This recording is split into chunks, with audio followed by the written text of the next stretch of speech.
Welcome to another episode of the Complete Performance Exercise Breakdown video series, where I take different exercises that you're doing in the gym or at home and show you the proper form and technique to do these exercises.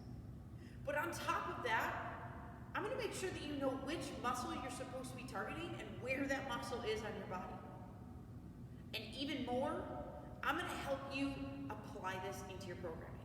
I'm going to give you some of the ways that I use it with my clients so that you know where to put it and how to use it to get the best results.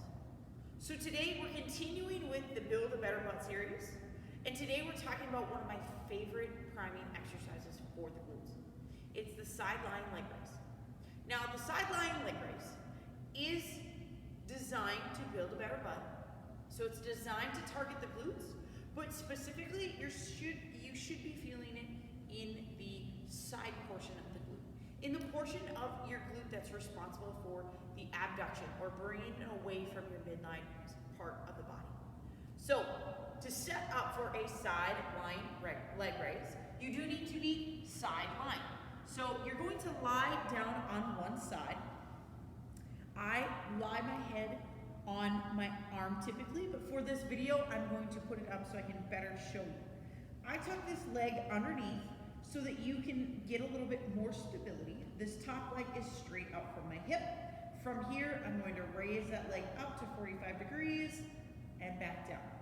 I'm not going to cross the center line of my body to go in front of the body, and I'm not going to reach way behind to extend that back. I'm going to go straight up to about 45 degrees and come back down.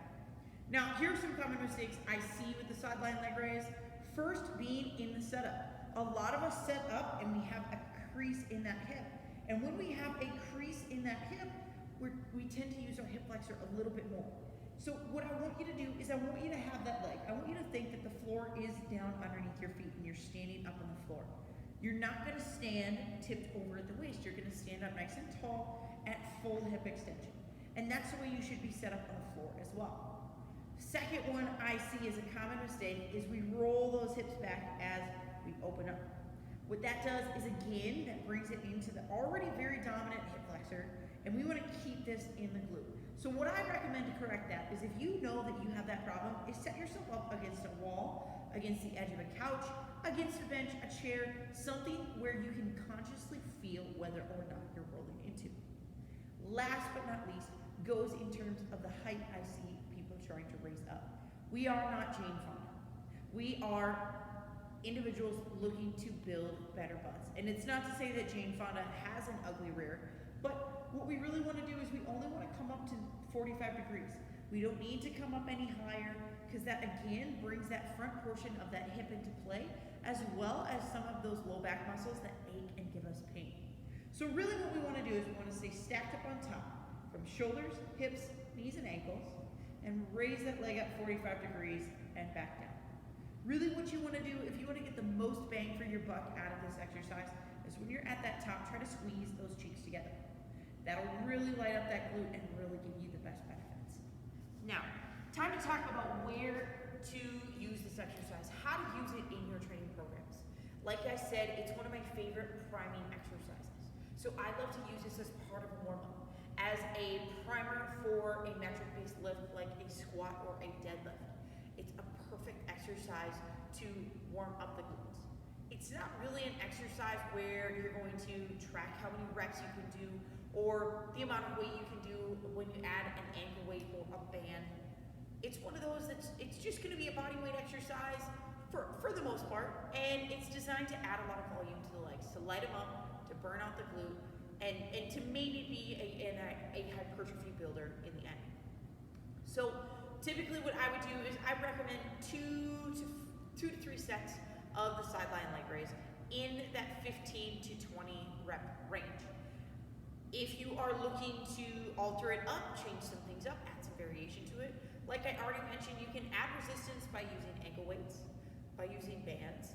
But beyond that, you can use different tempos and times, and you can raise at different paces. You can flutter up at that top position. You can do a hold altogether. So there are so many ways to use the sideline leg raise to light up those glutes and to really make them strong.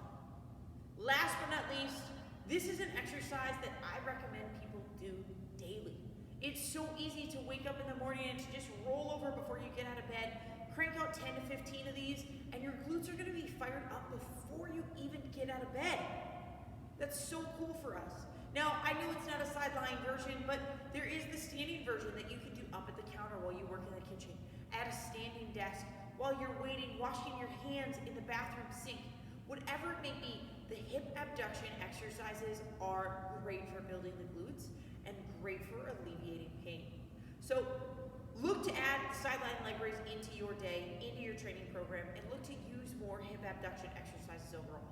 Stay tuned for more exercises in the Complete Performance Exercise Breakdown video series.